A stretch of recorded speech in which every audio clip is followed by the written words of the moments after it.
So, last week we saw the final episode of Season 1 of Percy Jackson and the Olympians release, and in my eyes it finished with a bang. A good finale to cap off the season. And now we have to settle in to wait to see if this bad boy ends up getting renewed for Season 2, which I really hope it does. Do it for Rick Disney. Poor dude's been waiting so long. Don't crash and burn like the movie series did. Don't do it. But yeah, now the show's all done, and I figured that I'd talk through my overall opinions of the quality of the show. The TLDR, it was good. Was it the best show ever? No, probably not, but it was a very good start, and whilst it missed the mark somewhat as an adaptation in a couple of ways in my opinion, I still think it works for what it wants to do. And so, yeah, that's the general gist of things, isn't it? But like I said, that's the TLDR. We need to get into some specifics. Overall, I think where the show's the strongest is as a standalone thing.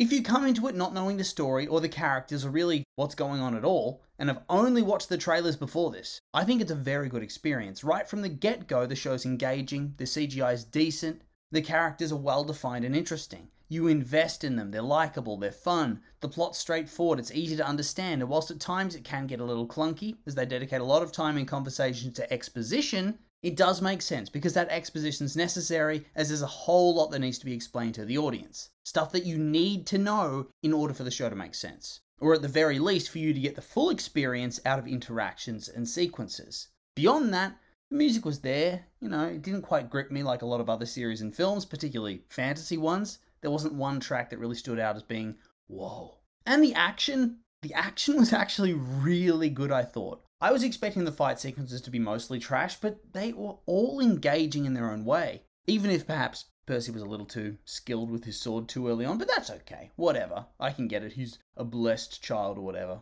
I'll get over it. And so it does craft, for a newer audience, a very good cinematic experience. And based on that, you'd expect it to have decent scores, right? And it does. Season 1 has a 92% critical score on Rotten Tomatoes and an 81% audience score. And I think the audience score is honestly probably dragged down by pre-existing book fan expectations, whilst the critical scores, they're less likely to have actually read the books. On top of that, looks like it's remained in the most watched list on Disney Plus for the duration of its run, so I think it's been a massive success. And I'd very much expect it's going to get renewed for Season 2. And oh, what do you know? Literally, as I was writing this, the news came in the show had been renewed for Season 2. So, obviously, it has done well for itself. They're all in on the franchise and they're going to milk it for all it's worth. And hopefully, this reinvigorates the popularity of the overall franchise in general. Like, blow it up with the casuals. We can only hope.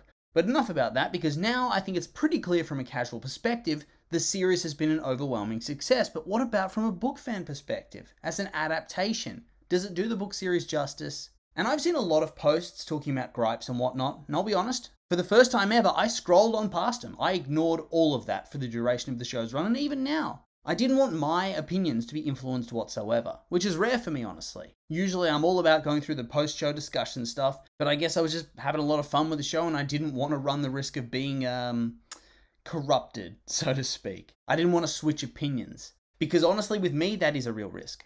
But that being said, there were actually a whole bunch of differences that took me by surprise. Some good, some less than good. And so today I thought I'd go through them and discuss what worked and what didn't work. And since I've been overly positive in this video so far, I figured I may as well start off my list with a bit of a gripe. And that is, for me, the show was much less fun than the books. And I enjoyed watching it a lot, but the original series has this built-in goofiness that I feel like they did not fully lean into with the show. For starters, whilst Percy has some funny moments and quips in the show, and was acted very well. And in fact, all the acting was very good in my opinion across the board, and the kids improved with every episode.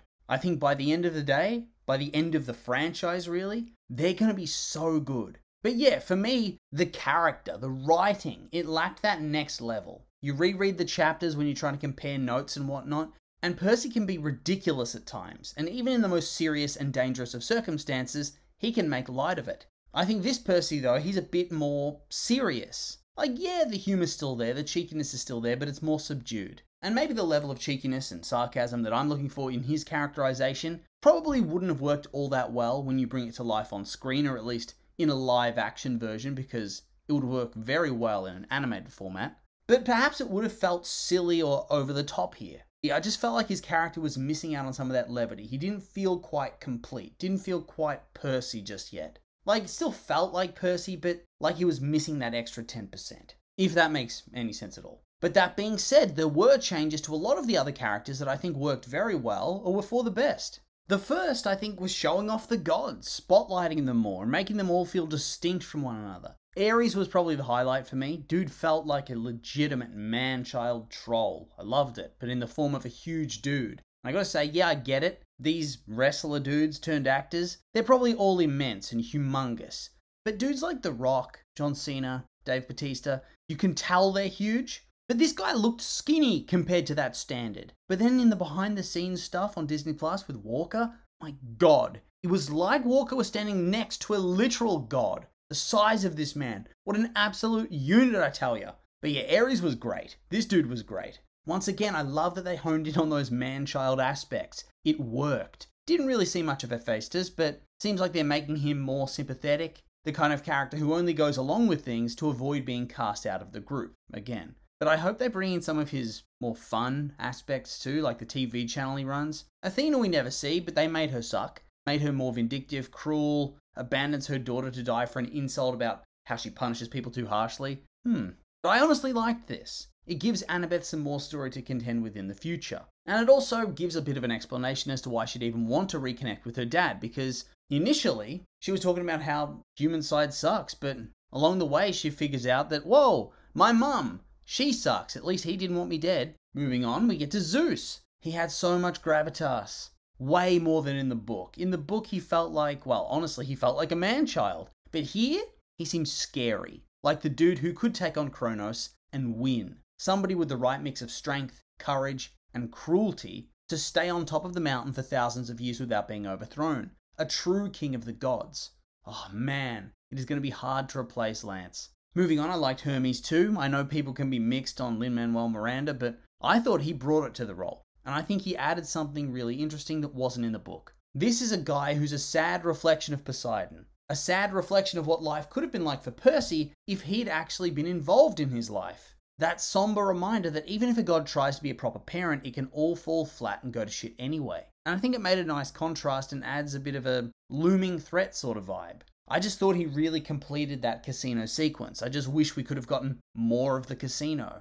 But I guess we can come back to that. Because, yeah, the gods were all well done. I love the sort of heartbroken yet extremely emotionally unavailable and distant vibe we got from Poseidon. Especially with that total moral ambiguity we got from the Medusa storyline, where they turned what was really a one-note, one-chapter villain into a deranged and yet tragic figure who had clearly been mistreated by Percy's dad and Annabeth's mum. Hopefully there is more on that in the future. Because it was such a great change, and one that I think really sets the tone for how the gods were going to be viewed overall by the show. With a lot of nuance, with their terrible actions not just shuffled off to the side. And so they're really setting up for a really interesting dynamic. And I'm excited for next season because of that. I think the only god I didn't like or didn't gel with was Hades. I don't know, he just seems so unbothered and so upbeat. I feel like in the book he has this long-suffering and annoyed temperament that's far funnier and more realistic. And I think it just makes a lot more sense. The OG underworld from the book is just better. And Hades is too. But hey, it wasn't just the gods that benefited from a fresh perspective. It was also characters like Luke,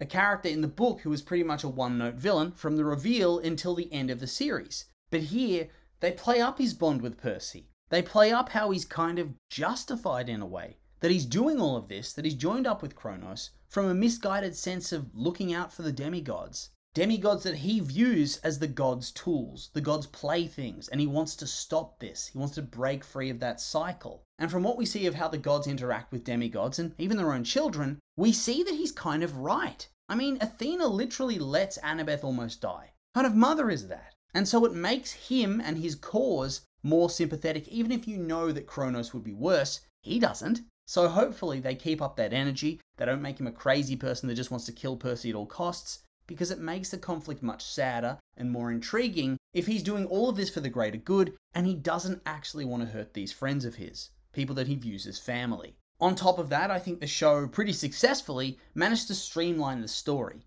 They moved it forward so that it didn't drag or outstay its welcome, and you were getting to the meat of the story pretty quickly, not getting bogged down in stuff that was ultimately irrelevant to what was going on. I'm not denying that, they did that well, but at times they went too far. They cut out a fair bit of the stuff that was there to make it feel fun and alive. Like the gods and how they interact with the modern world. Hephaestus TV. Charon and his love for Italian suits, his desire to get a pay rise from Hades so he can afford to buy these suits. He's an addict. Man, it really ruined the underworld, didn't they? Changed it up and not for the better. And whilst I don't think that kind of stuff, removing it, ruins the show, it does alter the tone. It removes some of the hilarity of watching how these gods have adapted to the modern world or how they've adapted the modern world to suit their needs and interests. And so yeah, it was a bit of a buzzkill when you'd notice that kind of stuff was missing, especially in the places that you'd expect to find it. I feel like it's just really good world building that should have made it to the screen. Doesn't kill it, the casuals will never know, but it matters to me. We'll briefly touch on the effects again, the world design, basically all the visual elements. I was not expecting it to look this good. I really wasn't. I kind of thought, it'll probably be a cheap little show. But Disney has gone all in with their budget. They're committed to having a really good show. It's paid off for them. They clearly view this as a big draw for Disney Plus going forward. And I mean, really, when you look at it, even if you don't like the adaptation, you have to admit that every aspect of this show looks like a lot of care has been put into it. Maybe some diehard fans are upset about certain cuts and whatnot. I know I am. But at the same time, the show is perfect for the casuals. And that's what they want and that's what they need. They want that huge potential market to be tapped and they want you to subscribe to Disney Plus. And based on my rudimentary knowledge of the viewing stats and the fact that it was just renewed, I think they have achieved just that. So with all that being said, these have just been my opinions and I'd like to hear yours. What did you think of Percy Jackson Season 1? Did you like it, hate it? I'm curious for your thoughts, so make sure to like, comment and subscribe and let me know.